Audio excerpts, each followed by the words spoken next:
Hello, welcome to the Joe Cortez Show here in Las Vegas, Nevada, the entertainment and the boxing capital of the world.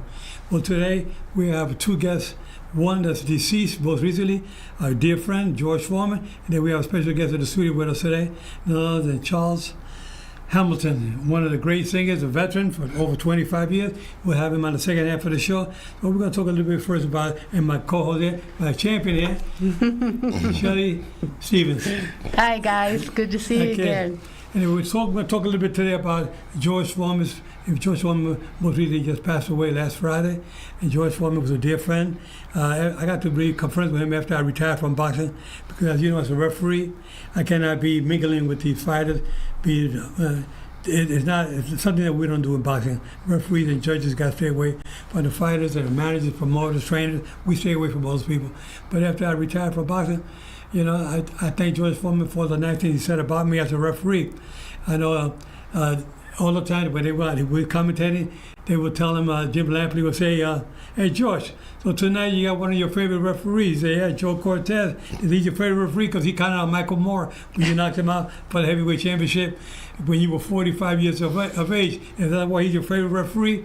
And George Foreman said, no, that's not why he's my favorite. But you look at it, you look at his ring mechanics. So I was thankful him after I retired from boxing. I thank George, thanks for all those kind words you said about me when I was an active referee.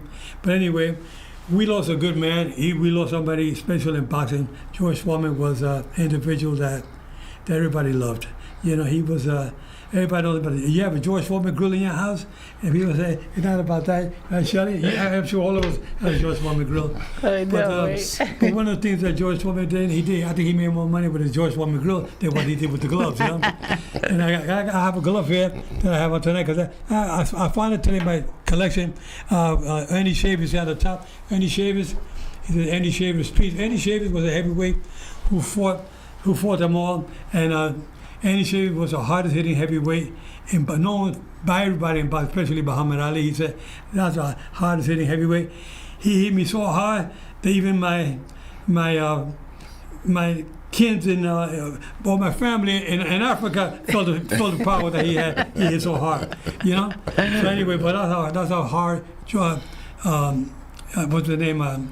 Shavers, Ernie Shavers used to hit. But he used to come to my gym and work out once a week at my gym, and he would get in there, and I would do the mitts with him. Every time he threw the right hand punch on my right hand, I said, come on, hit the combinations. I was a little afraid of whether he'll slip one of the punches and catch me on the chin, you know? I mean, that's not how hard he would hit. But George Foreman was also one of the hardest hitting heavyweights out there. I mean, Muhammad Ali said, George Foreman was the hardest guy. He told everybody, even when I talked with Muhammad Ali, was it true that George Foreman, he was the hard of a puncher? He said, Joe, that guy can hit so hard, man. I tell you, he was just unbelievable. Everybody, I remember one time he fought Larry Holmes, and he put Larry Holmes down, and everybody thought he was going to knock out Larry Holmes, but Larry Holmes got up and ended up beating Ernie Shavers. But Ernie Shavers could easily become heavyweight champion that night. Yeah. But anyway, today we were talking. I got to see the background here. You can see I had this in my gym. I took it off of my gym today. Put it over here. There's a poster of George Foreman making history. That was in 1994 when he knocked out Michael Moore. George Foreman was losing every round. The first 9 rounds he was losing. Then the 10th round he started catching his rhythm a little bit with his right hand. He hit Michael Moore. Michael Moore was a heavyweight champion of the world at the time, and he was undefeated. George Foreman put it with a left foot and a short right hand punch. In the 10th round, Michael goes down, and I started counting to 6. I picked up my count, found the timekeeper. The timekeeper goes at 4, and I started 5, 6, 7. When I was at 7, I said, this sucker ain't getting up. 8, 9, 10. That was it.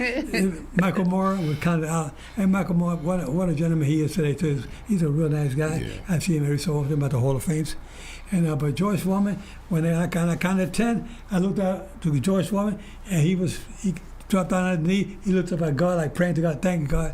A dream came true for him that night. Aww. It was unbelievable. You know, Shelly, what do you think about your husband always talking about George Foreman? Oh, my God. He loves him so much. And you know what was so strange is the fact that he's such a big boxing fan. And when we were all out together last weekend, when we heard about it, and we were all sitting there together, and I believe your wife Sylvia called and told you, and it was just so shocking, I know, to you and Wesley as well. Yeah. And then I saw you started to tear up, and you told us that he was also a good friend of your family. He had, been, with your family many, many times, and we were just so sad for you, and Wesley was also very sad, and we just couldn't get over it. It took like the whole week to get over it. Everybody's still missing him. Yeah, he'll be missed. Well, he'll be missed, but he'll never be forgotten. That's right. And, Charles, I know you've been a fight fan, so we'll talk about your music in the second half of the show. But I want to ask you a couple of questions about George Foreman. You got a book by him. Yeah. I had the pleasure of meeting him in Chicago. I'm from Chicago, and I was at a book signing, and many years ago, after he, had the success of the Grill, and he was kind of on the comeback, fighting again, and he was nice enough to sign the book. Very, very gracious. I wanted to ask you a question. I heard that he had on the same trunks he wore in Zaire when he fought Muhammad Ali, when he fought Michael Moore. Is that true? I heard that story. I heard that as well, too. Yeah. It made that boy him luck because he turned that luck around because the same trunks are the trunks they had when my colleague Zach Klein counted him out. Mm-hmm. Actually he was never really knocked out. He was more exhausted than hurt in that fight because he was throwing so many punches with that rumble in the jungle, right? And he had Ali up against the ropes all night long, punching and punching, and Ali said, "Keep on throwing, sucker." He said he can't. One time he told me, "Is that all you got? Come on, is that all you got?" And Foreman kept throwing punches, and boxing something it's physical, but it's also a mind game. And Ali used a mind game on this guy, Foreman, and tricked him into getting himself so exhausted. Then Ali hit him with a couple of combinations, and Foreman went down. He couldn't get up again. It was like if he had more legs, that was it for him that night. Incredible. The Rumble in the Jungle, that was back in 1970. I was a kid. He was up in 1960. Well, he was the Olympic champion in 1968. Okay, then in the Rumble in the Jungle, that was a fight. It was just unbelievable. But when he knocked out Michael Moore, that was a punch that was heard around the world. He hit him. That was in 1994 here in Las Vegas, Nevada, and I got chosen to be the referee for that fight. I had already refereed Foreman when he knocked out Jerry Cooney in Atlantic City. That fight went 2 rounds. He had Cooney down in the second round. He hurt him. Actually, at the end of the first round, Cooney hit Foreman with a left hook. Foreman had a good left hook. Cooney had a good left hook. Hit Foreman with it, and for Foreman's legs, they buckled a little bit. I said, "Ooh, wow! It's gonna be a knockout with Cooney knocking out Foreman." But it was the other way around. In the second round, Foreman caught him with a combination of punches, had him down. I gave Cooney an 8 count. He got up after I gave the mandatory 8 count.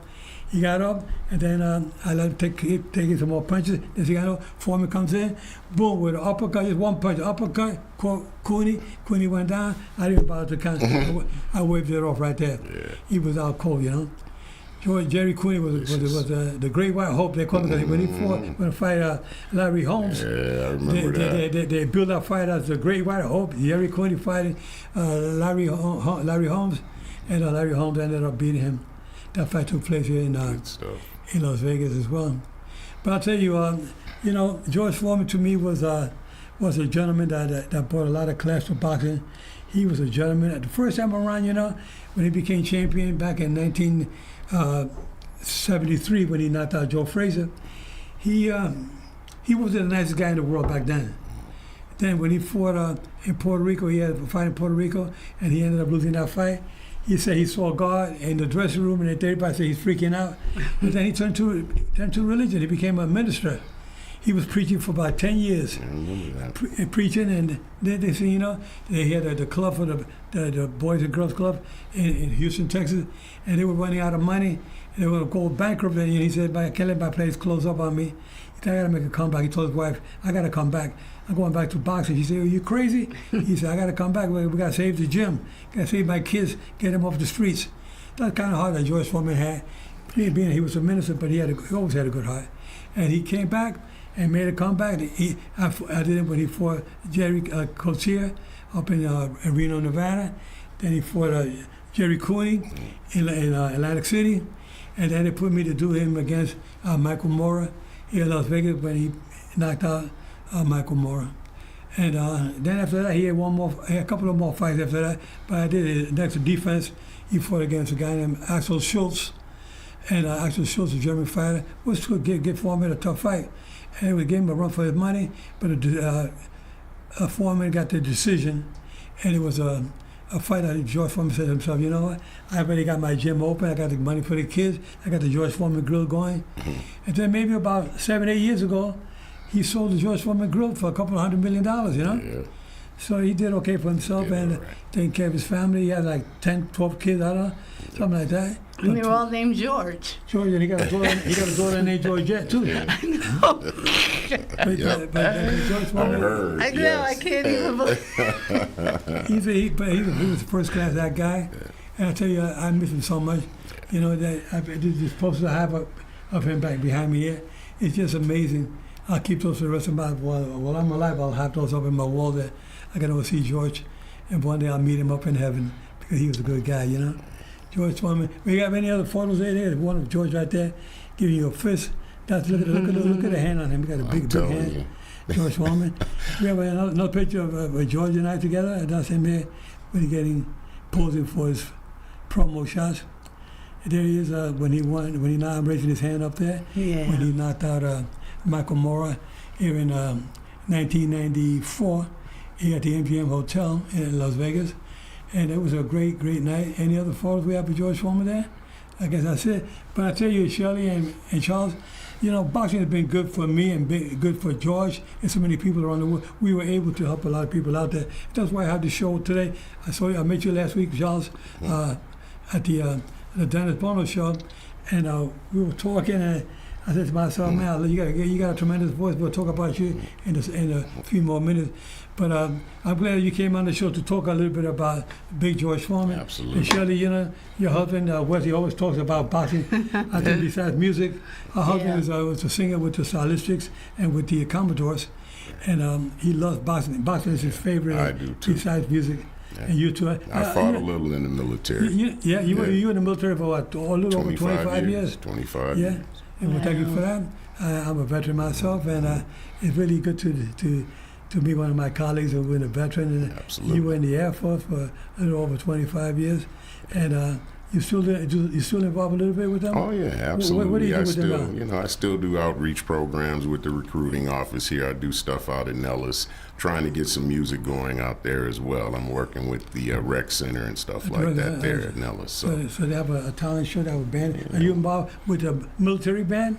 You know, they have their own kind of music system called Tops in Blue, and they handle all the music, and that's at another base, so they travel around, so you have to be at that base, so to speak. So you're from Chicago, right? Originally. And how long have you been in Vegas? I've been here since 2020. I retired from the FAA in Long Beach. I was at the Long Beach Flight Standards District Office. Oh, so I have 25 years with the FAA. I was in the Air Force and the FAA for 12 years at the same time. I was in the Air Force Reserve, and I was working full-time with the FAA. Yeah.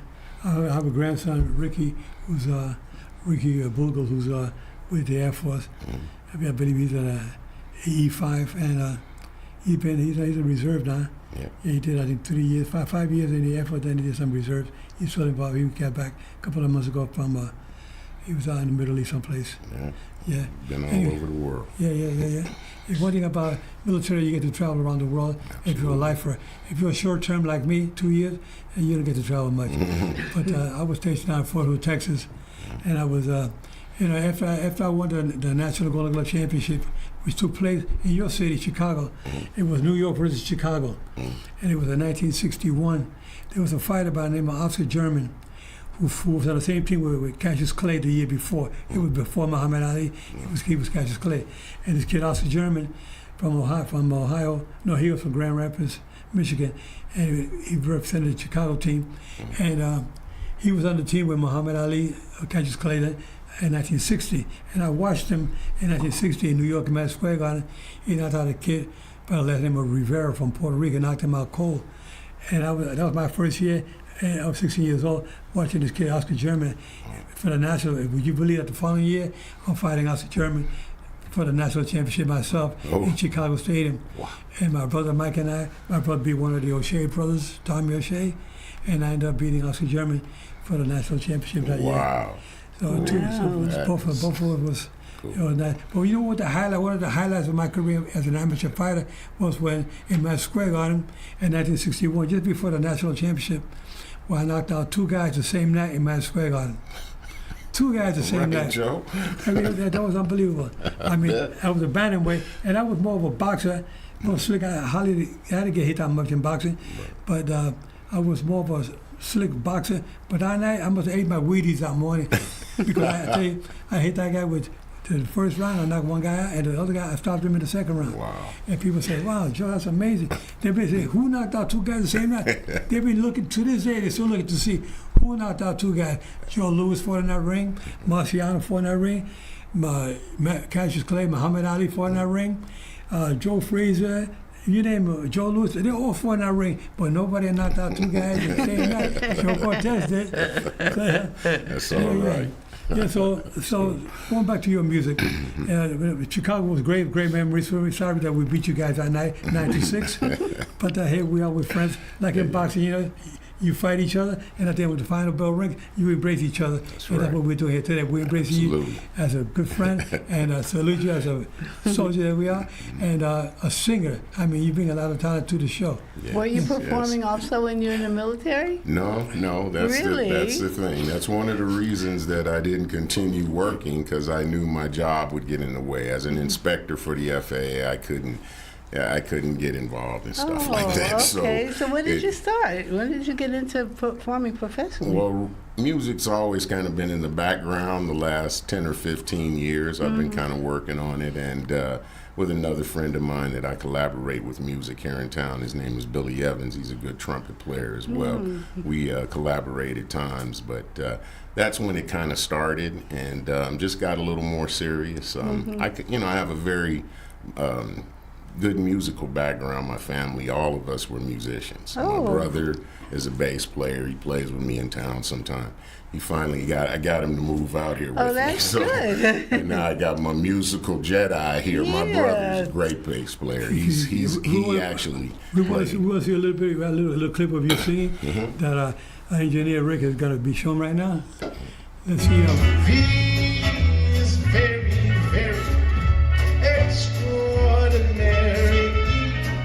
It's even more than anyone that you adore and love. It's all that I can give to you.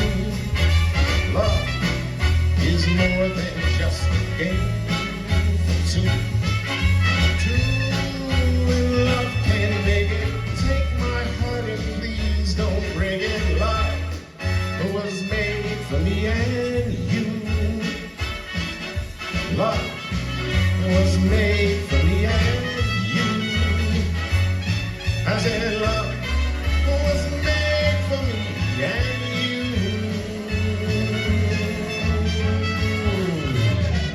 Yeah.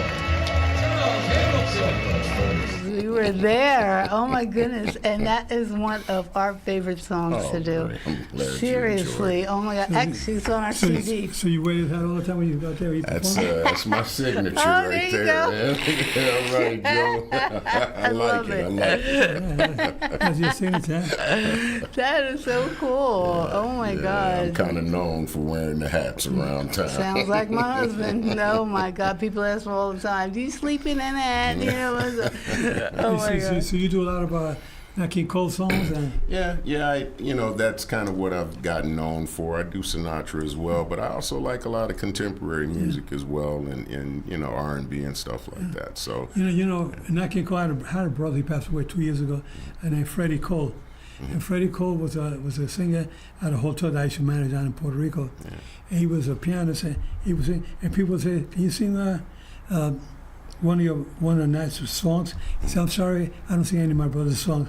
To respect to him, he sounded like his brother singing, but he would not sing Nat King Cole songs. Something. That was his brother. He said, "I can't do that." Yeah, Nat King Cole went to the same high school as my father. Is that right? They both went to the same high school. And that was where? DuSable High School in Chicago. In Chicago. Wow. Yeah, that music program produced a lot of great jazz musicians. Yeah.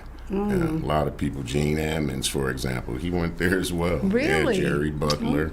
Yes, Wow. yes. Okay. Absolutely. Some fellow Chicagoans there. Yeah. So what you got coming up now? Well, I'm working at a restaurant now. I'm there 2 nights a week, Wednesday and Saturday, 6 to 9, at a restaurant called Le Sorelli. It's not far from here on Rainbow, actually. Yes. I've been there. I'll have to come back now. Yeah, sure. Lake Sorelli? Yes, Le Sorelli. It's an Le Italian Sorelli. restaurant. Italian restaurant? Yes. Okay, I think I've heard of that place. I think you mentioned that before. Come by sometime. Yeah, we Yeah. will. We Be will. great. Yeah, so now here you're in the entertainment capital of the world. There's so much going on in Vegas. I mean, that restaurant there, I hear they got pretty good food there. Eh? Yeah, it's very good. Good drinks, too, as well. It's a nice atmosphere. I like working there. Good people. We have to go. Yeah. I'm not a we were drinker, there once. but I like to go there and watch you Oh, yeah. and check Yeah. you out. Come by. Check Yeah. out Charles Hamilton, the one and definitely only. I'd appreciate Yeah, it. we're gonna bring Mike Buffer. Let's get ready to rumble. Yeah. Bring them by. All right, that'll be good. But now that you're here in Las Vegas, you find this to be like your calling place because of the entertainment. You got a calling for you, and then you call your brother. He moved into Vegas. Right. You told him, "Hey, brother, come on, this is our entertainment capital of the world. Maybe we can do the 1-2 punch here. We can probably do it."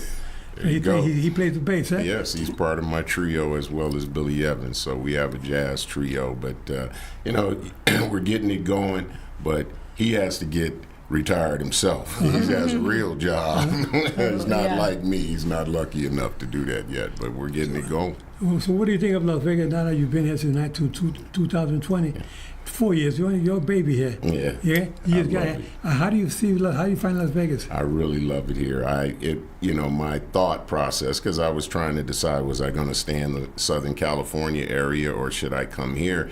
And I came here and I just felt like there were more opportunities in entertainment here. Right. And I've met some great people that have been very helpful, so I'm enjoying it. I love it. Yeah, you definitely got to. There's so many places here in Las Vegas. Yeah. You got a couple of hundred clubs here, places, a couple You of can't hundred. get it going out here. I don't. Something is not right. Yeah, absolutely. Yeah, but I think it's a great place for opportunities, and I see some of the best entertainers come out here. Absolutely. Yeah, that's it. Yeah, Meet so many great people. Yeah, your It's a good story, place. Good place to network with individuals. You network, you meet people, and plus it seems like everybody kind of friendly here. Absolutely. People from all walks of life are here in Las Vegas. From all over the world, they're here. A lot of That's fellow true. entertainers have helped me since I've got here. Rita Lim, Dennis Bono, very helpful. Yeah. So I appreciate it. Yeah, Dennis Yeah. Bono and I go back 25 years. Yeah, he's a good Yeah, guy. he's been to my house several times, and I've been to his house several times. Yes. Yeah, his wife was a lieutenant governor here one time Yeah. in Las Vegas, and they have a restaurant called the Bootlegger, Yeah. a good restaurant. There was high entertainment there.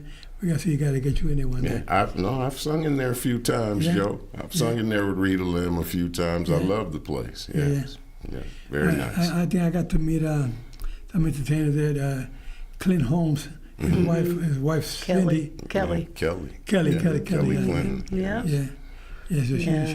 they go there quite often. They were some of the first friends we met when my husband and I moved here. We had a similar situation. We were originally from Philly, but we had performed in Japan for like 10 years and going back and forth. And then finally we decided, okay, we want to stay home for a while. And I wanted to move to LA because I did Broadway musicals back in the day. And my husband, he wanted to move to Vegas because he had been here many times with the Stylistics and the Commodores. So by that time, he had talked me into it, so we ended up moving here. And like you said, it was the people that you get to know that help you out. One of them here is Joe, And there's some great people in the entertainment world as well as the boxing world. So, I think we picked the right place to settle down. Yeah. Yeah, I think it's good. You made a good choice. Yeah, I'm not going anywhere. The second half is- No, I think about where else will we go? We're the best weather. Yeah, there you go. We don't have to shovel snow. Absolutely. But even though you say snow, but if you walk to Mount Charleston 20 minutes from here, Right. you can go skiing up there. Yeah, you can look at it. I go ski. I ski, Joe. You Do you probably don't really? believe me. I Wow. go to Lee Canyon. I ski quite a bit. I Really? still That's ski. that's not for me. Oh my God. I love the cold. It's the Chicago. Oh So, man. Oh wow. This it's beautiful up there, though. It's amazing. Yeah, Mount So Charleston is close. beautiful. I mean, you go up to Mount Charleston, it's 20 degrees. In summertime, it's good to go up there. It's 20 degrees, 30 degrees cooler up there than it is in the valley. Yep. You know, when it gets to be 110, It's amazing. up here, you say, wow, I want to go up to the mountain for a while. Yep. You know, the views up there are great. The mountain views. 45 minutes away from the Strip. It's amazing. I had no idea. It's one of the things I found out about living here. So some is you moved there for the entertainment. Well, that's one of the reasons why you moved there. Entertainment. How do you find entertainment today compared to the day back yesteryears when you were growing up? You were a youngster. How do you see entertainment today now?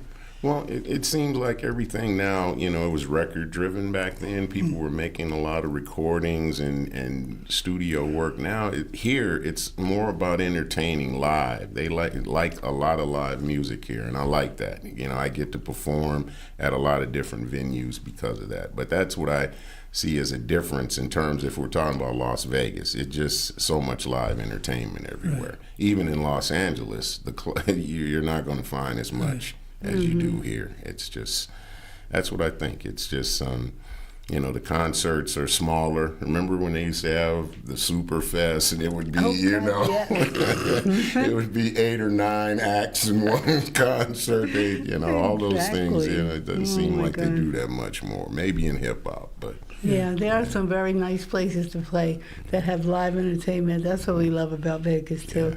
Matter of fact, we're at the German American Club on the second Tuesday of every month, and we do a show called Motown and More. Because you know, when we first moved to Vegas, everybody was doing Motown. When we first moved here, it's like, what is this? It's the Motown show here, Motown, and we wanted to do something a little bit different. So we find that when we say, if we're doing a Motown show, we call it Motown and More, because everybody likes a mixture of music normally that we play to. So that's what we've been doing. As a matter of fact, when we're going to be there the second Tuesday of April, we're going to be celebrating my husband Wesley's birthday party there. And luckily for him, we've always celebrated his birthday at Lola's, where we perform on Saturday. So he's going to get 2 birthday parties that week. So That's at Lola's every Saturday? Yeah. From 6 to 10? Mm-hmm. And German American Club is from 6 to 9. Mm-hmm. I'm going to have to go by there. I've been wanting to go by the German American Club. Yeah, it's a lot of fun. You know, in North Las Vegas. And have you been to Lola's yet? No, I haven't. No, you have to come out. Check it out. Summerlin. Yeah. Every Saturday night. I go there almost every Saturday. He goes every Saturday. Yeah, I got a lot of fans there. A lot of boxing fans there. Everybody was there. He has his own special seat and everything. And nobody better not sit in that seat, because Laurie, our hostess, she was, that's Joe Cortez's seat. I'm sorry, you have to get up and move. I understand. Yeah, but I tell you, Charles, you know, I wanted to get you on the show after watching you last week. I said, man, you got talent. I appreciate it, Joe. Thanks so much. People should look up to you to say, you know, we got to bring this gentleman into our club, our restaurant, whatever, with your voice. Not many individuals can sing similar to Nat King Cole. You know, he had. And you're welcome to come and join our stage, and you can sing your Nat King Cole at Lola's anytime. It would be my honor. Yeah, that would be cool. Oh, they would love you. Absolutely love you. Yeah. Liquid gold, that voice. I know, right? Thanks so much. Yes. Oh my goodness. We're hoping that 2025, the summer's coming around the corner now. It's starting to spring up a little bit now. They're in the 80s and 90s, which is good. But now I think during the summer, we're going to have a good summer, a lot of entertainment, a lot of outdoor entertainment. Right. There's a lot of outdoor entertainment down by the downtown Las Vegas, huh?